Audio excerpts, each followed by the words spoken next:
Welcome to the Great Mohau's YouTube channel, where Mohau explores everything science and technology.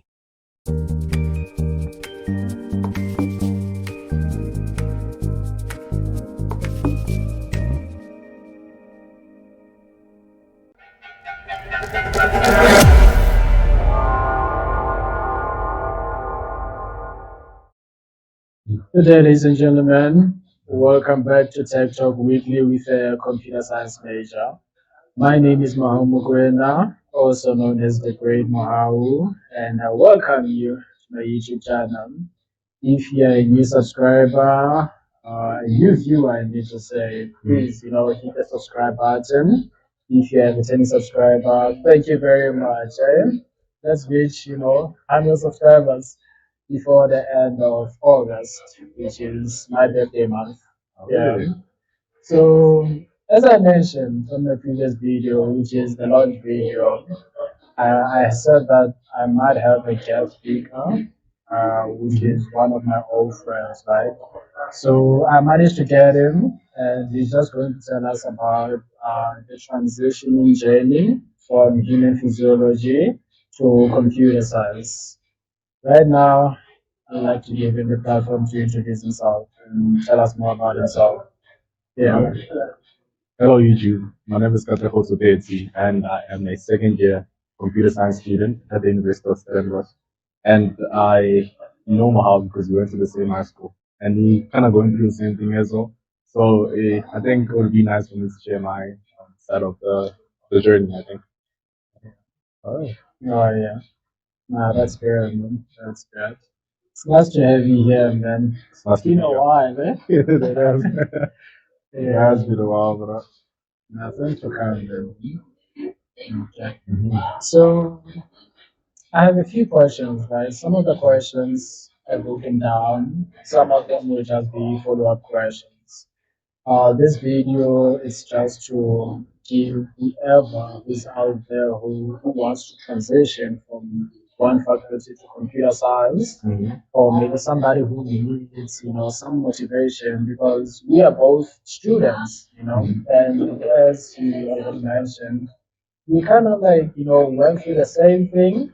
Like, yeah, here we are. We are both doing computer science. Yeah. Yeah. So the first question would be like, what initially inspired you to pursue human physiology, and what did you enjoy most about that? Okay. So initially, I never wanted to go into human physiology. I wanted to go into medicine, but it was because my parents. So can I start at grade 11? Yeah, man. Okay, so back in grade 11, I wasn't like the top student or anything, but I was up there. And for this, my parents, the time I was in grade 12, my parents saw that I was into class really well. My marks were really good. And then they had this idea of that, like, my child is gonna become a doctor. So I was like, okay, let me just see what's happening this side. And then I researched about the requirements for becoming a doctor and everything like that. And then I actually applied for medicine at all the universities. That's Pocomacat or UP, UCT, like everywhere. I just applied for medicine. And then I got accepted for dentistry at Pocomacat, and I also got accepted for, how should you call this, for human physiology at the University of Pretoria. But I did not want to do neither of them. So, but like the university, I called up the University of Pretoria. They told me that no, they have a program where you can actually do medicine in your second year. And I was like, okay, sharp. This is something I could actually look forward to. And then I declined Sefako and I actually went to the University of Pretoria. And then there were like 300 students that wanted to transfer into medicine. So and then they only took like the top 100. They only took like the top 30 students. 300 students. They only took like top 30 students. Mind you, these students, right? You're not talking about like high school students. Just the requirements was like a level 6 in physics and a level 6 in mathematics. So now you're talking about the cream of the crop in their high school wanting to go into medicine, and they only took like the top 30 as well. And then I was like, okay, sharp. I was fired up. I was like, okay, I'm going to go into this program and kind of do my best and try to get into medicine. And then that's how I ended up in human physiology. Yeah. What did I enjoy the most about the film?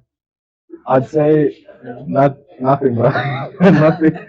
I think it was the friends I made, bro. Like the friends I met when I was doing my for my degree. Oh, and also the modules as well, because I was doing a module called Zen, which was animal diversity, and then we got to like dissect and open up animals and kind of check out their body parts and everything. It was a very very interesting module, and actually like 10 out of 10 actually did enjoy that.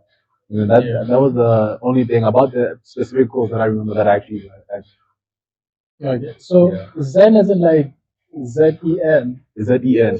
I don't know what the course name is. Animal diversity. I don't know why they called it Zen.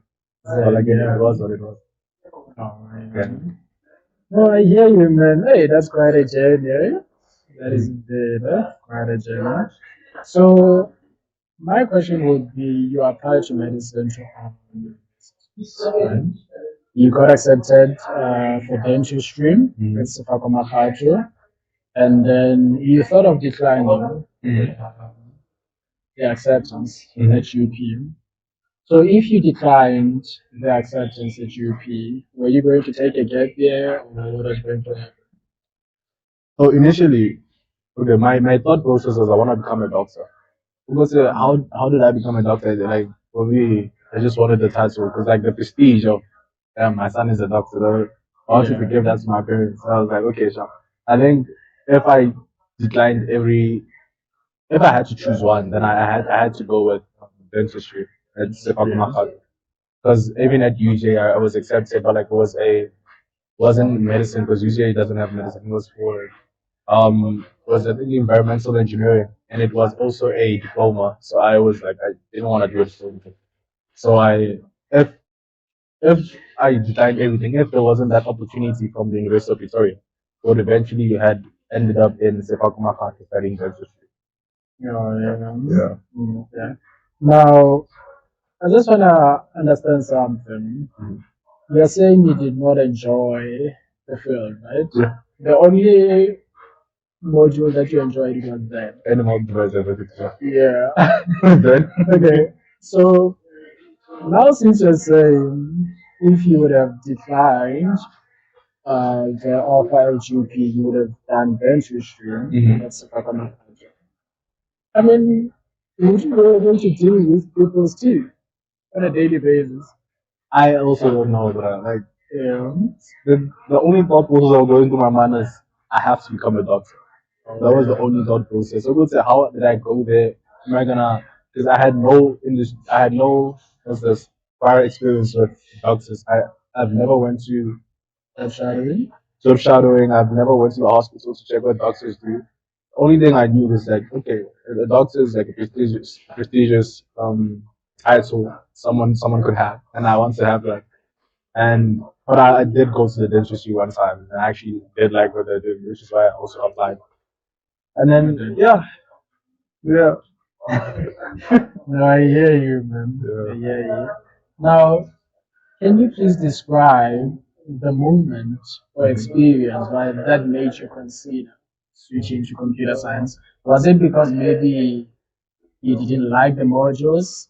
That's the main factor you changed, or there's something that happened? Can you please describe that moment or experience that made you consider switching?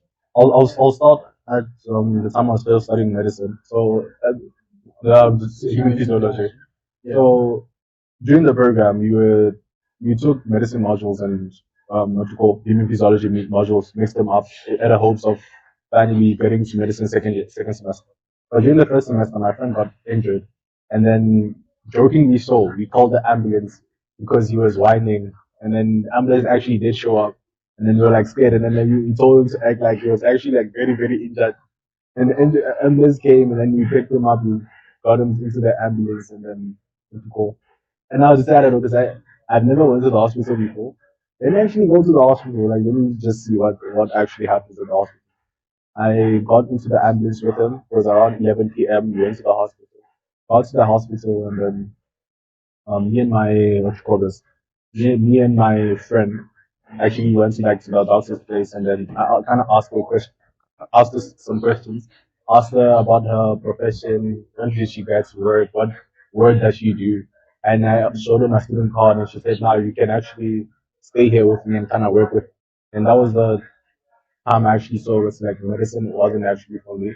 After I saw like what doctors do on a day-to-day basis, and I was just so that this could never be my life. I actually do not want this. So now I had to think of like another career path I had to go through. And then for me, that career path was basically electrical engineering.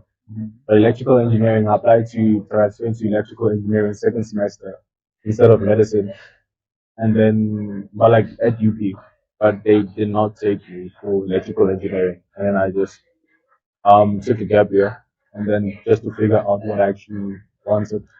And then during my gap year, I went to the school they called at Johannesburg, it's WeThinkCode.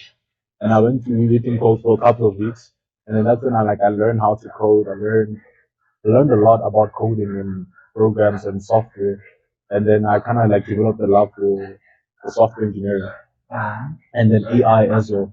Because AI engineering sounded so nice to me, so I was like, nah, this is where I'm going. I'm gonna become an AI engineer, machine learning engineer. Let me just go into this field. And I researched this, which if I want to become a software engineer, which course do I have to study in varsity?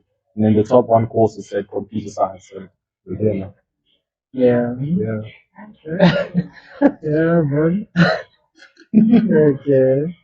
Now, you think as to that because now you got your experience how the day-to-day life of doctors is like, right? Mhm. My question is, when you considered studying medicine, did you also maybe try doing a little bit of research, watch YouTube videos, vlogs, or anything like that? No, not the vlogs per se, but I watched a lot of YouTube channels from YouTubers that were actually in the field that I was in. But like the videos I was watching wasn't actually like the vlogs and everything. I watched like I think the only things I actually cared about was which university I go to and what's the student life like, not actually how do doctors operate and because like they were also students, so like they didn't know the profession as much as as much as I experienced it.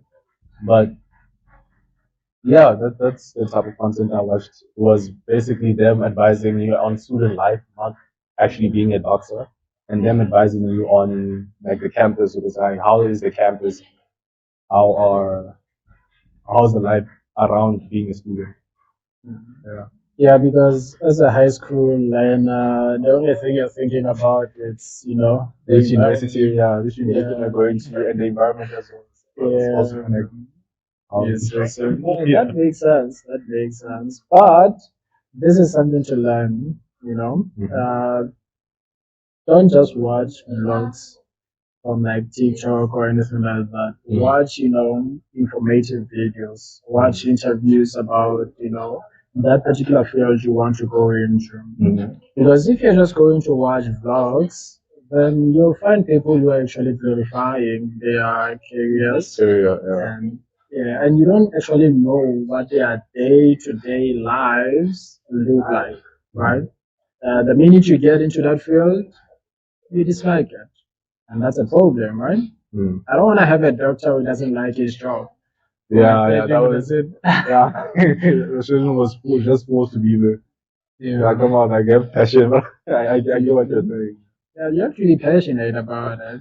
Just imagine you are being, called at 12. Mhm. It's midnight. You're Mhm. being called. You have to, perform a surgery on a patient. And then you just go there. You're just upset, Mhm. taking out all your frustrations on the Patient. patient. Yeah. That's not good, right? Yeah, but let's hope that's not what's happening. But I hope so. my, yeah, my advice is, Yeah. just watch the interviews about the field you want to go to. Do research. Don't just go into a field without having proper information. So, with that said, Did you always have an interest in technology, or was it something you discovered later? That's actually an interesting question because back in grade 10, was it grade 11? Grade 11, we actually had like a robotics type of challenge that we did, me and Mohau and some other classmates of ours, where we actually had to build a robot and then program it to like complete certain tasks. And then we didn't actually get to compete, but like the experience was how to actually build robots, the robotics kit, and like making a robot do what I wanted to do was kind of nice. And as you go, and also like thinking about it, I also the in grade in high school English the English class, like the thing I always believe is you always find the evidence for what you believe in. So back in grade 12, the essays I was writing about were always technology related. Even my final English essay was about technology, about AI, Elon Musk, and everything. And now I think back about it. I was like, why didn't I actually go to technology the first time? Like, because I always had like this passion for technology as well. So yeah, and physics as well kind of introduces you to technology. So Yeah. and I actually kind of like physics. So, yeah. Well, I get the idea, man. And, that's the rush that we as programmers get. Whenever your code is running, you get so excited. Eh? That's what he's talking about. Building that robot, giving that robot instructions, seeing that robot do what you instructed it to do. And that feeling over there. I kind of like Yeah, yeah, that's the best feeling ever, Oh, you yeah. know. So, yeah, man. Okay, boy. Oh, yeah. Yeah, man. So now I just want you to tell us about, your transitioning experience, right? What were some of the biggest challenges you faced when transitioning from human physiology to computer science? To think more about it, I actually did not have any difficulty in transitioning because my first year in computer science, I already know Python, so I already knew how to program. I already most of my tutorial sets I was just there for just to collect like 100% and just leave. Yeah. So the transition experience wasn't that hard, and I think most of that was because I was still a blank slate because I did not have passion for human physiology. So like it was kind of easy for me to like kind of dip my feet into something. Because like computer science for me, it was something I actually really liked. So it was easy for me to dedicate most of my time to computer science than it was for human physiology. Yeah. So like the transition experience was really smooth per se because I actually studied on my own because of like passion. Well, because of my passion, I actually studied on my own. And when I got to university, it was kind of easy. Yeah. Yeah. No, and I get that for it because now, if you're doing modules that you don't like, it's Yeah, a problem. it is. You lack motivation to even study that, module. That becomes a problem because now your grades are dropping. And if your grades are dropping, of course, your confidence will drop as well. Yeah.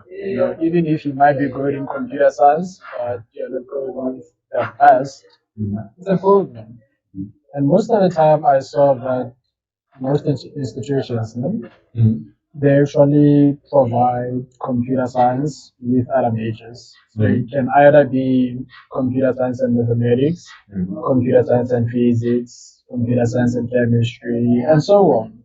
Get the idea. So, yeah, you just need to make sure that whatever you major with, if it's computer science, major with something else that you have passion for because it's something that you have been doing for years. It can be three, it can be four, it can be five, it can be seven, it can be 8 years. So just make sure it's something you have passion for. Yeah. I mean, that's not funny, but it's reality. It is. It is. It is reality. So, yeah. Okay, man. I hear you. Now, how did your previous healthcare experience influence your approach to studying and working in computer science? I feel like this interview is gonna be me bashing human physiology, Yeah. but like basically with human physiology, is it okay? Is it okay my best? Okay, with human physiology it was a In a BS. good way, though. Okay, in a good way. Okay. Yeah. It was basically a BSc degree, and I did first year of it. And first year of it was basically mathematics, statistics, and some other health modules, in physics, chemistry, molecular biology, and other modules. So like studying those things that I did not like, kind of what's it called? How can I say it? It kind of gave me a more appreciation for studying something I actually do like. I thank God that like he gave me this passion. He gave me like direction to actually go into something I actually do like. Because what's it called? The time I was studying what's it called, human physiology, it was mostly a, how can I call it, a memorization game. Whereby I had to memorize veins, I had to memorize names of bacteria, I had to memorize processes, and then I actually did not like that. And my highest mark during that year was mathematics. Was applied mathematics. And then when I got to university, like I was like, when I actually dropped out, I was like, I want a course that's not theoretical at all. I want to apply some of my practical knowledge. I want to problem solve. And I got here, and then the time I got to studies, I did, what you call this, applied mathematics. I did, I did like a lot of math modules and computer science on top of it, and economics, because I did economics in high school.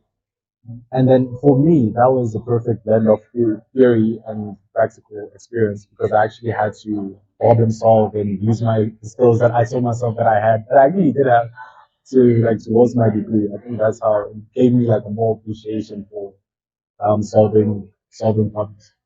Yeah. And I think that's where the difference comes in between the two of us, right? Mm-hmm. So you went to university to study something you're not passionate about, Mm-hmm. right? And I went to university to study something I was passionate about. All right.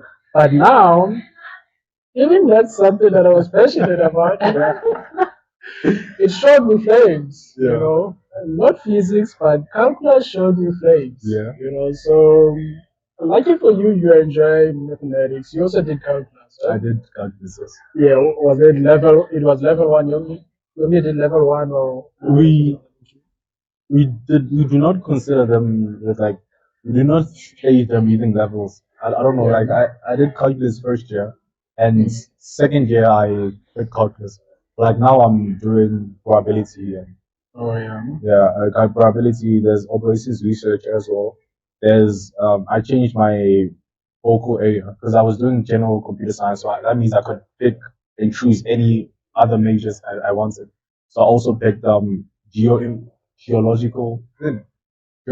Is it geological? I think it's GIT. People that know GIT know GIT. Yeah.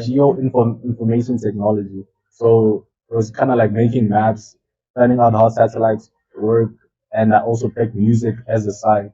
And then now I yeah, Wow. I really do music You also. were an artist in high school. So Don't talk about yeah. that. We do not talk about that. Yeah. Yeah. No, I got you, man. I also put music, and that was now it's a nice blend. I think first year you're forced to do those modules, and second year you can when you're doing what you call general computer science, just like I was doing, you're able to pick and choose modules that you actually like to actually fill up the credits. Like Yeah. I could have picked anything I wanted. Yeah, okay. Yeah. No, that means you're lucky, man, because hey, for me, You know, you're it was forced to. structured, but I Yeah. was forced. Like it was structured. First year, introduction to calculus. Yes. Second year, multivariable calculus. Yes.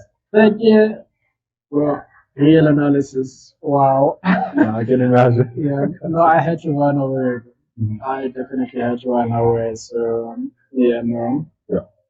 I guess you are lucky when it comes to that. That means your programs are not structured. The only I thing that mean- is structured can be computer science modules, Computer science modules, yes. and the rest you can choose for it. Yeah, because computer science at Stellenbosch, it's a huge field.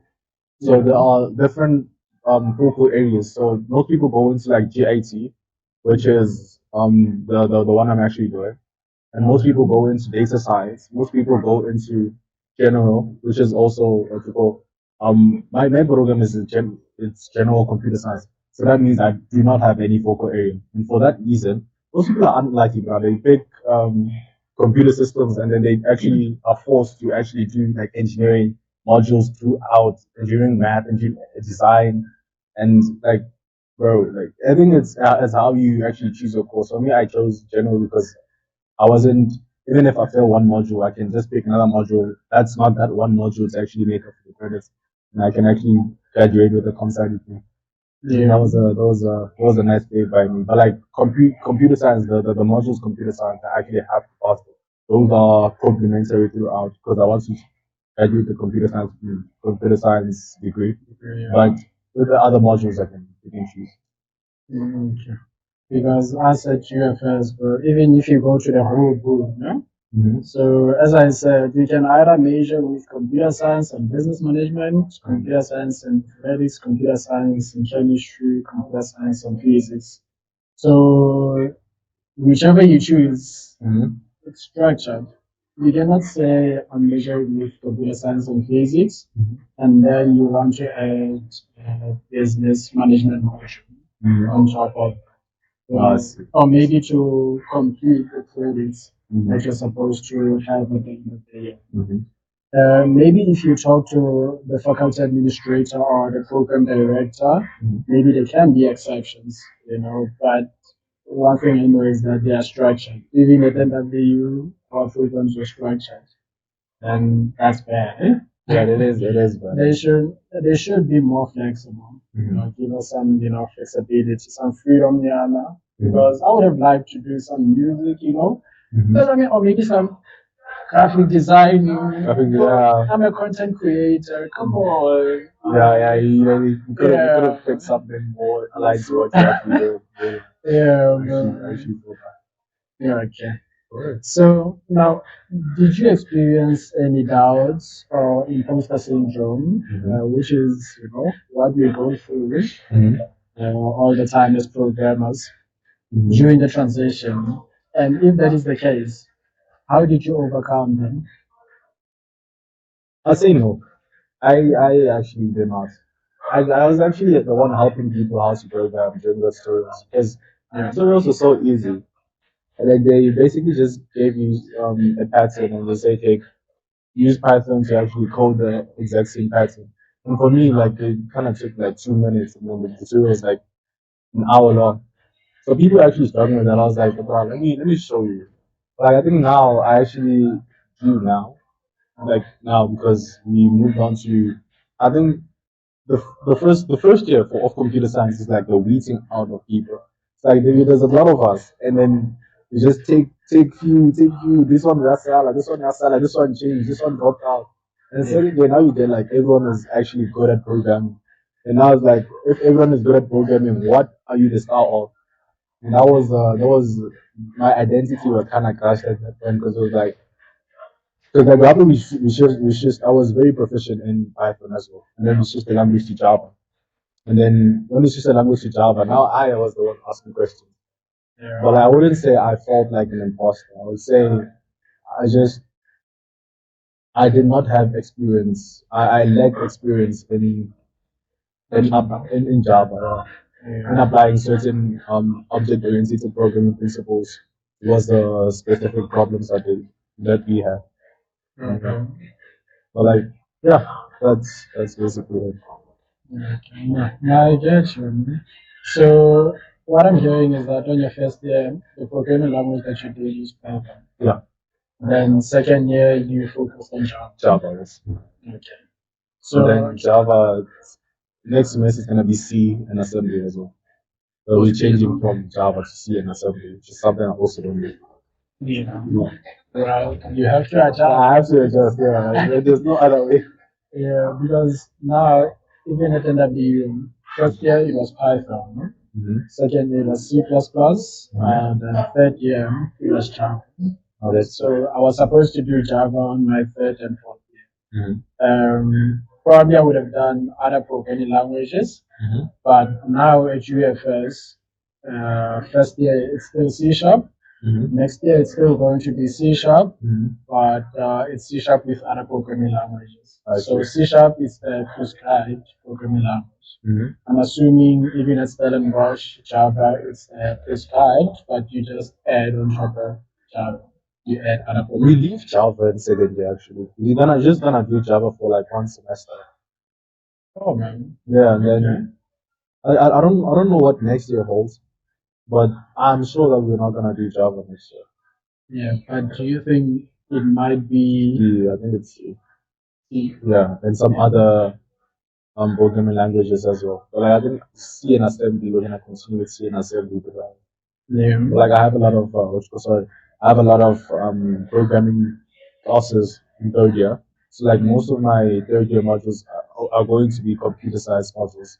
And for that reason, most computer science modules do not follow a similar what you call this a similar programming language. You might find this um computer science 314 follows Java. Computer science 344 follows like C or something. Then I have to pick between the modules which ones I actually want. Yeah. Okay. Because I don't know about APIs. I also realized that at GFS for next year, I think it's second semester, if not first semester, we're also going to focus on bootstrap. Do you have any APIs that you'll be focusing on? Maybe third year, but now we haven't focused on any APIs at the moment. I mean, we've used APIs, but there was like nah, I'm going to say no. We've used APIs, but we didn't create or it was kind of like a bite-sized API for completing a specific task. And after using it, we just didn't even mention it anymore. Oh, okay. Yeah. And for anybody who doesn't know what an API is, I will put the definition on the screen. Okay. Then you're gonna ask me, but I was gonna, Yeah, but what if I do ask you? that wasn't the questions, but Yeah, no, it's okay. It's okay. Yeah, because those are the differences between the different universities, the different programs. So if you want like a smoother, because one thing I've realized as well, computer science in University of Pretoria is different from computer science in Stellenbosch as well. So I'm not gonna say something bad, but like let me just say, let's say computer science in Stellenbosch is much easier than computer science because there's much more flexibility and yeah, and then I know for like I know with you, right? UFS, I'd say it's also more harder because of the lack of flexibility and you have to do modules that you don't actually like. And I know at UP they also do that, and I feel sorry for you guys, bro. Hey man, yeah, but we gotta face the struggle, eh? Yeah, I figure out like there's no other way. Yeah. You chose this. Yeah. Chose this life. Yeah. Yeah. Okay, boys. So now I want us to compare the fields. Right? Yeah. I want you to tell us about the similarities and differences you've noticed, right, between studying a course in healthcare and a course in tech. Okay. I think the thing I'm going to mention first is the sense of community. I don't know how this is so because healthcare obviously focuses on people, but like I've noticed that people in tech are more willing to help you with something. I think it's mostly because of like social exhaustion. I don't know if that's a term, but like when you actually interact with many people, it's hard for you to actually lend a helping hand because everyone is wants your attention. But like instead, people often know that maybe you're not good at a specific task, and they are more than willing to actually come to you and help you with it. I've seen that in programming, even with me as well. As I was really good at programming in Python, I would if I saw someone struggling, I would kind of lend a helping hand towards that. Like kind of say, okay, Shab, let me teach you how to do this. But like I think in healthcare, because of so many people, because you are obligated to do so, it the feeling of sincerity doesn't come out the same. I don't know if I can actually say that. No, I get you. So what you're simply saying is that because you're working with people in healthcare, you don't have the same passion that you might have while you're working outside. Because outside you're not necessarily working with people all the time. Yeah, okay. And also, like, giving a helping hand, it helps because, I mean, that's what we used to do in high school. So that's how we actually learn. For me, I can also say that's the reason I also have the YouTube channel. Me sharing these experiences, sometimes sharing the tutorials. That's me trying to make sure that whatever it is that I'm tutoring about, it sticks and it never leaves. It stays in my mind. I know it for a longer period because I've also realized that in programming, if you can take like a month or 2 months without programming, you might actually forget the basic things. You won't forget everything, but you forget the basic things. And you'll be like, come on, I know this thing. So I think me making the tutorials, that's a way of like, even if I'm not programming, I'm able to share the knowledge. Because I also help out where I can. So what we did first semester was that every Wednesday we have practicals from 8 up until 11. Right? So throughout the day, I wouldn't say I'm free, but I'm not attending a lot of classes. So from like 4 to 6, what we would do, we would go to the library, the discussion room, and then we would program as journalists or classmates. Of course, it's people who are interested. Just share knowledge. That helps because programming you need to learn by doing, and sometimes you learn from others. And learning as a group is something you have to get used to because there are hackathons that take place each and every year. In those hackathons, we work in teams. So building a team from an early stage actually helps you when you want to attend those hackathons. You already know, okay, if I'm going to attend a hackathon, these are the people who would like to go to a hackathon. Sometimes you find team members at a venue, but sometimes you obviously have to go with your own team. So yeah. Yeah, let me not talk more than you. No, you can, bro. Yeah. I'm sure these things now you also realize them as like you keep on talking them. Maybe you didn't mention it before the YouTube channel. Now you're like, people need to know the law about you as well. Yeah. Yeah. I hear you. Man. Yeah, so now, what is it that you miss more about human physiology and what do you enjoy most about your new path? I already know what you're gonna say, but let's I'm give it gonna to the bash this viewers, course. right? I'm gonna bash this course, dog. Yeah. I'm joking. Like, what you call with human physiology, I actually miss. Just like I said before, I actually miss Zen, and I think the lectures as well, because the lectures at okay, now it feels like I'm in a best, maybe not best university. Like, Stellenbosch is amazing, but like Tell the your lectures, truth, man. Stellenbosch is amazing. Like, this is the truth. Stellenbosch is amazing, but the lectures, Jay, sometimes they don't interact with you.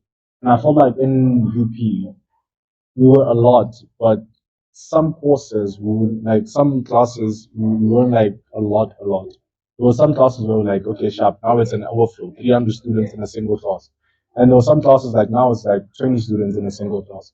Like in Stellenbosch, like all like most of the lectures are always like there's less teacher student teacher relationship engagement and everything. So now like with like the University of Pretoria, what I miss more is I think my Zen teacher because he was so amazing. This guy was so amazing. So it was basically the teachers there and the type of engagement and relationship I had with them.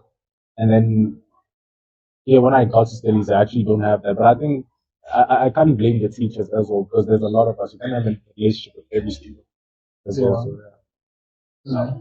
No, no, that's one thing that they've always told us in high school about transitioning from high school to tertiary. Well, in high school, we are less than 50 in the class. Let's not bash the government, but Yeah. we're less than 15 Yeah. in our classrooms. Right. Yeah. So they've always told us that when you get to university, there'll be 300 or even more of you in that lecture hall. Mhm. And the lecturer won't have time to be, attending you or maybe anything like that. If you want to talk one on one with the lecturer, then you have to go for consultation after the lecture, right? So, yeah, I hear you, but I guess that's one thing that most people go through with their transition from high school to university. Yeah. That's so true. Okay, man. So, yeah. Okay. So now I would like us to actually touch on the advice and insights. Mhm. Of course, we've been giving out advice and a little bit of insights throughout the videos. But one of the main questions I would actually want to focus on is what advice would you give to someone considering a major career change, especially into computer science? I'd say it mostly depends on which stage are you in. Because if you're still a student wanting to go into computer science, so meaning that you want to change your course into computer science, I say do your research, find out if you actually enjoy spending more time in a computer, with a computer. Find out if you can spend, let's say, 5 hours coding, no distractions. If you can actually handle that for, let's say, a ton of days doing that again and again. If that's what you enjoy, then yeah, yeah, just you can go ahead. I have hope, but like if you're more of like a theoretical person and you don't like math or like you're not curious as of how these things work, how the software when you press this, what happens, and everything, then computer science isn't for you. I don't think you should consider computer science if that's you. If you don't have like if you don't question things. I feel like computer science is like one of those things whereby once you just learn the basics, everything you see, you're like, okay, I can actually attempt to do this. If you're not one of those people that's like curious about how can I actually do this, what framework do they use? What's the operating system of 1, 2, 3? Like, I think, yeah, I think you'll have a tough time in computer science. And then I think what you call, you have to find out what you like as well. Because most of the paths that are in computer science you can actually get to those paths without paths can actually go get to those careers without actually doing computer science. So I think find out the different careers. If you think computer science is not for you, just find out other workarounds that you can do except for computer science. Because I know with data science as well, you don't have to do like specifically computer science. You can do mathematics and like strictly do mathematics and then later on kind of learn some SQL and Python and then just and be a data engineer. Yeah. And then if you go the computer science route, then you have to do all these unnecessary things. So like if you are a student, just find out just know what you want to do with your computer science degree. And when you're like done finding out what you want to do, just find out other paths you can take to actually reach that career. And I think when you're actually older, like when you're actually working and you are not ready to go back, because like most people when they hear computer science, they hear software engineering. So like if you want to become a software engineer, bruh, and then you're maybe transitioning from a what you call, let's say not a technical, but like don't really say accounting or something. You don't have to get like a degree for most of these careers in computer science. It's helpful, but like I think it'll be more helpful to not get yourself into debt and kind of go like the bootcamp route other than actually going to university and doing because computer science is a lot. It's not just coding. You can just like he said, he's doing chemistry. You're doing. physics. Are you doing physics? Now, this I'm not doing physics. It's chemistry, maths, computer science, and other developmental. You see? Yeah. So like, if you're like kind of, if you want to do the programming part of things, you can just go the bootcamp route, and then you can just escape all those extra modules. But if you really like wish to have a computer science module, then yeah, we're more than welcome to have you. Yeah, I mean, Enjoy the struggle. for 8 years. Yeah. Yeah. Yeah, because I mean, yeah, I like the fact that he mentioned boot camps, you know. He also spoke about WeThinkCode. There's also Umuzi, which is located in Durban. The last time I checked, WeThinkCode, it's both in Cape Town and Johannesburg. The one in Durban, I think it closed down. So, yeah, you can also check out boot camps, right? Yeah. And what's the most important lesson you've learned so far in your new field? I'd say this one actually, I'm still learning it even now. It's become teachable. Becoming teachable is the most important um, characteristic you can have in computer science and in tech in general, because you cannot know everything. And asking questions is so important in this field. You cannot suffer alone. This is not high school where you can study by yourself and get all these high marks. I think Yeah. being in computer science and in tech, you have to ask questions. You cannot go through everything by yourself. I think being teachable and having social skills with people, being able to ask people questions is very important. And I'm still learning that as well. Yeah, me too, man, because hey, I'm an ambivert, but I'm mostly introverted. So, yeah, that is true. Now, are there any myths about computer science or healthcare you'd like to debunk for our listeners? Um, no, the one about doctors, bro. I don't know if this was a myth or if I was the one that actually thought this. Like, doctors, bro, these people don't see their families. I'm gonna say it out loud. Because most people, like the doctor I worked with, she works 12 hours a day. And then, like, she just got a call. She got a call around like 9 p.m. at night. And she was gonna leave the next day at 5. So you could imagine. And then after 5, she was gonna start working again around again the afternoon. So like, just make sure that that's what you want. I think going to a career whereby you don't know how the work-life balance is very important. And then for computer science, it's what you call. What can I say? It's The work-life balance. the work-life balance is more manageable. Yeah. Because there are even remote jobs that you can take. You cannot be a doctor remote. You just cannot. You need to see the patients. You need to do follow-ups. You need to keep on studying, learn about diagnostics and everything. I think with computer science, it's more manageable. And if that's what you want, then I'll learn. Yeah, no, I get you.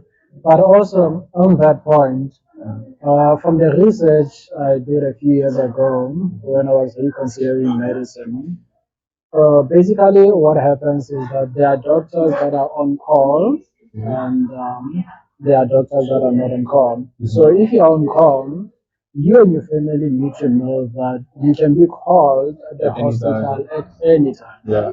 So that doesn't necessarily mean you won't get enough time to spend with your family. Find a work-life balance. It's not good. A lot of doctors they feel depressed most of the time. They feel like okay, fine, no, they're not spending enough time with their families. That's why when they are taking a day off or anything like that, it's always like vacations, spending time with family and all of that. That is important in any field that you go in. But yeah, let's not discourage the viewers. You know, Yeah. I mean, being a doctor is like, for me, but I have such a respect for doctors. I think for me, the thing I just figured out is like, it's not for me. Because I actually love to stay at home. I would actually appreciate going with my family, taking my kids to school and taking them back from school. So like I found out like with being a doctor requires more of the time. It's more commitment. Yeah. And if like you have to have a passion for it as well. So I didn't have a passion. For people that have a passion, then that's amazing. You can pursue medicine. But like for me, it wasn't. I actually did not have a passion. Yeah. So simply, please do some self-introspection, right? Don't just go into a field without doing some self-introspection. Do introspect yourself, know your weaknesses and strengths. Because if now you're a person who likes to spend time with family, but you go into medicine, it's a problem, man. Because also I believe police officers, I think they're also experiencing the same struggle. They get to spend less time with their families. Also nurses, right? Yeah. Isn't it? There Yeah, are so also on-call nurses and nurses that are so it's on-call and not. yeah, being on call and I don't know the other one. I just said not being on call. Okay, so yeah, like in healthcare there are those types of people that like those type of people. That's actually funny. Okay, I'll tell you this. Oh, okay. Yeah. No problem. So for me, the myth that I would like to debunk is the fact that in computer science there is money. Yeah. Yeah. I mean, of course, I'm not in the job market as of yet, but from the interviews that I've watched, I mean, you don't just. A lot of people, when they say there is money in computer science, they think immediately after you graduate, you have a lot of money. That's not the case. Immediately after you graduate, you have to go through a graduate program, which is an internship, right? And you can earn something from like 5,000, 8,000, or maybe 10K. It depends on the company and the location, right? But that's for 12 months. Then after 12 months, yeah, wherever you go, probably that's when you start making serious cash. And that's also after probably 2 to 3 years or even 4 years of you being employed at that company. Yeah. So when they say there's money, it's true, but it's not just instant money. Yeah. Okay. So coming to growth and future goals, right? How has this career change affected your personal growth and outlook on life? I'd say that's a really good question. I'd say it has opened my eyes to much more opportunities.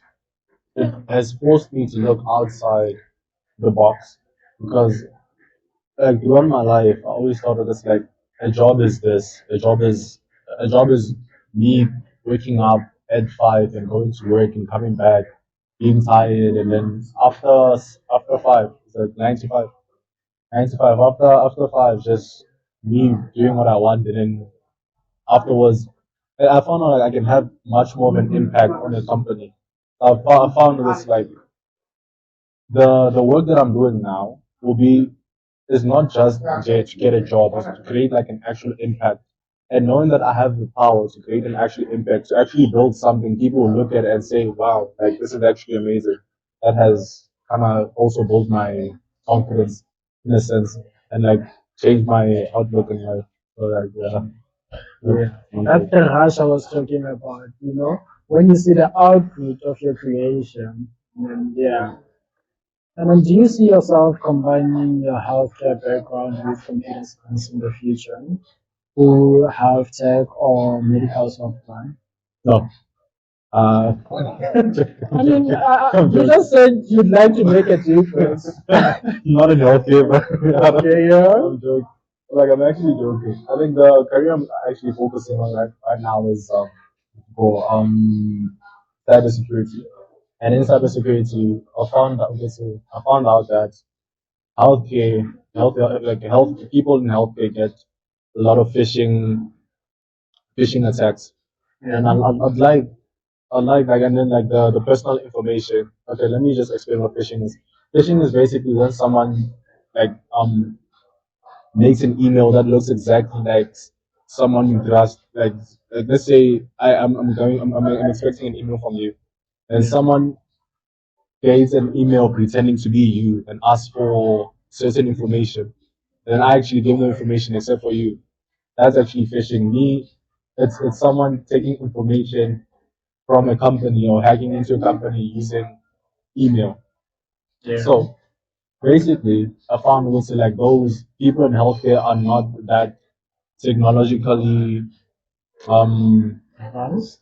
not advanced, but like I'm gonna say knowledgeable to actually know about these things because in tech they actually have webinars where they actually teach people this. But like in the health industry, this isn't like their main focus. So like more hackers, especially with the rise of AI, phishing attacks have become like more easier.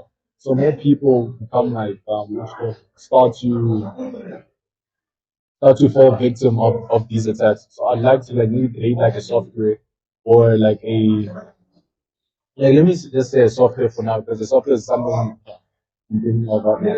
Like create a software that kind of detects phishing attacks and maybe checks the emails if the emails are corresponding and checks for what you call using hashing tables to actually check whether the email are valid from Legit. yeah is legit from the person you actually expect. Yeah, no, that's true. Most of the time in the public sector, especially in the economy that we are living in, that's what happens because a lot of people they don't have knowledge when it comes to technology. But I like the fact that some people are willing to learn, even though it's not their department, but because they understand it affects them, it affects their daily lives, they are willing to learn. Right? Because you go to the ATM, that's you utilizing technology. You're using your cell phone, buying something online, you're utilizing technology. So probably in the next coming years, people should be, technology. What do you say? I like to say this. Some people they are actually academic literate. So meaning if people are willing to learn more about technology, they become technologically literate, right? Hence, when you get to university, most programs, specifically in the natural and agricultural science faculty, it's compulsory for you to do computer literacy. Whatever the course, it's compulsory for you to do computer literacy. So, yeah, in the next years to come, I believe everybody should be aware. They should be, technology literate or computer literate. Yeah, that should help. Right. Now, if you could start a business or project that measures both fields, what would it be? Uh, since now you've answered and you said you wouldn't like to combine healthcare and technology, but you would like to combine maybe to come up with a software, right? That detects or maybe Phishing. scans. Yeah. Yeah, that detects phishing by detecting or by analyzing the emails that users receive, whether the emails are legit or not, right? I'm assuming that would be your answer to this. Yeah, it actually I wouldn't mind answer. Creating a software that actually detects and scans emails, checks whether the email is legit from the person that it's supposed to be from. And it's not just a hacker trying to get access to his network. Yeah. Yeah. And also making a difference, it's not like making a difference only in healthcare. I mean, the software can make a difference in any department, even in our daily lives, it's not only in healthcare. Right? Yeah, because it happens. People get hacked, right? That's it. Yeah. So, what's one thing about your journey that no one expects that is true? I'm gonna say this, and I'm gonna be very careful when I say this, but it's true. Yeah.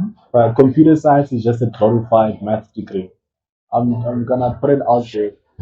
Computer science is more math, like because I know at my university, what they actually did is computer science was part of math. It was a focal area in math. And when they started getting some direction, that's when they separated it from math and then made it its own degree. But the math is still there. They still have to do math first, second, can even do math even third semester, but first and second semester, the first and second year are like compulsory, right? You have to do math. Like computer science, but like you might think I'm just gonna get the code, it's gonna be nice. If you don't like math, hey, I, I feel like this guy is talking to me. it's a problem. Yeah. But what he's saying is true because even at UFS, the Department of Computer Science, it's in the mathematics building. Mhm. So yeah, Mm. what he's saying is true. Yeah, if you don't like math, Yeah. yeah, then I try. Yeah, I guess I have to like mathematics, no? Oh man. It's a Okay. toxic relationship, but Hey, man. And if you could try a different career for a day, what would it be and why?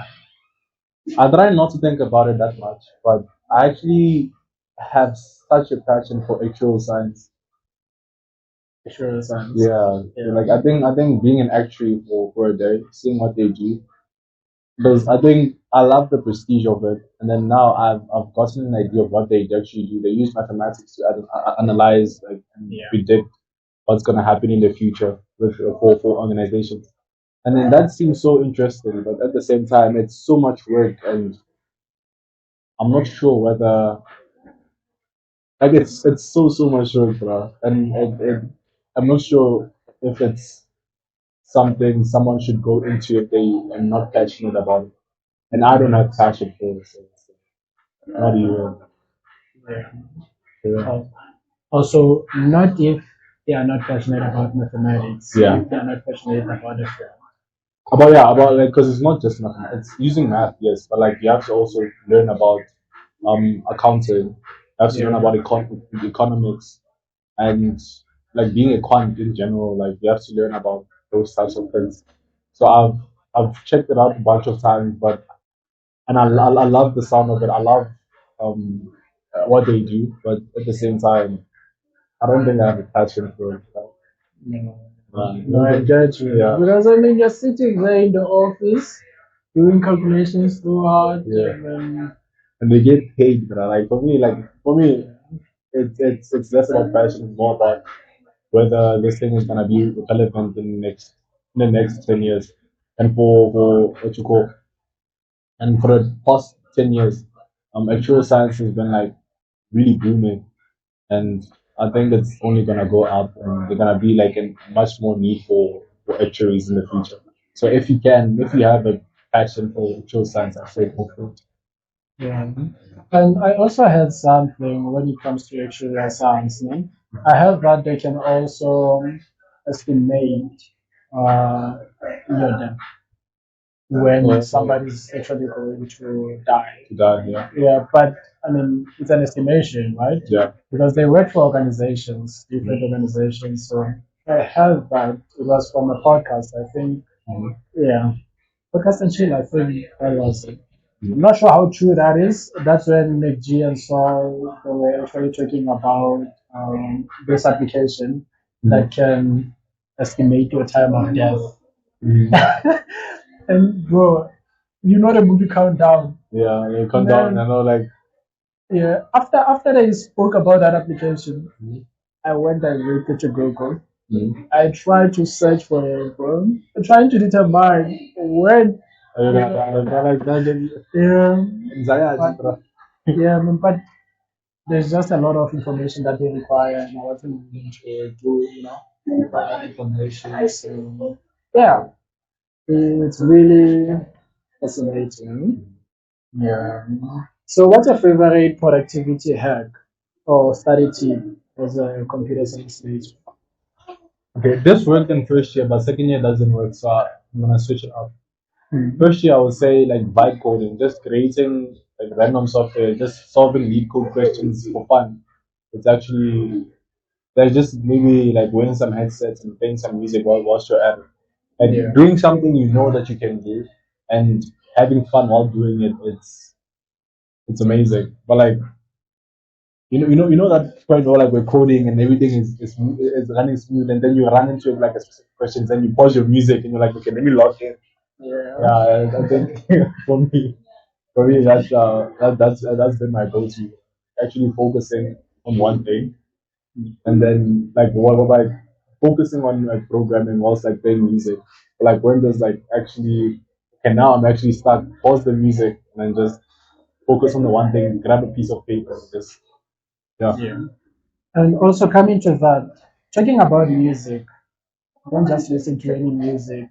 Oh yeah. Yeah. Yeah, it depends the type of music you listen to. Or do you listen to any music, any genre? I listen to Christian music. So I'm a Christian. I'm a deep Christian. So I Yeah. listen to Christian music. Yeah, music that can fill your soul. Because when you're programming, like you have to feel good, right? Mm. Yeah, so don't just listen to any music. The music that fills your soul is the music that will make you more productive. Yeah. So, man, thank you so much for sharing with me. You know, Oh my god. yeah, I hope you guys enjoyed this video. If you want me to, have him again, please drop your questions in the comment section. Tell us what is it that you like, what is it that you didn't like, and we'll improve. This is the year I actually started podcasting, so yeah, there's still a lot of growth, and yeah, I don't know. Is there anything that you'd like to say in final words? No. I'm good.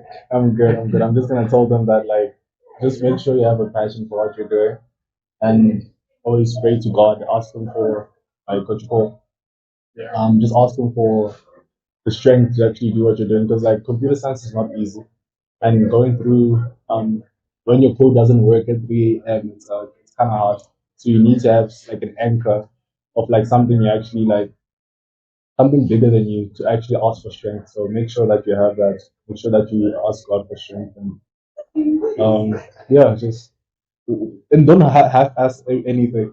You know, like when people do like computer science just because I'm not in computer science. If you're not do computer science, make sure that you are fully into computer science. So I think that's something I'd recommend. Yeah. Yeah. I like the fact that you touched on God, eh? Because honestly, man, what is saying? I also have my own testimony, As I said, 2024 wasn't the best of the years. It had its ups and downs, but with God, I was able to, come out of the situations I was in and all that. And also, when it comes to praying, I also experienced it first semester. So, mathematics, I've always had this anxiety, especially since I got to university. In high school, fine, I've never had anxiety about failing mathematics or anything like that. But at university, calculus showed me flames to an extent that I started having anxiety whenever I have to study mathematics or whenever I have to write an exam for mathematics. It humbled me. Okay? So, first semester, I'm at UFS, I'm doing mathematics again. I'm praying to God that I qualify to write the exam, right?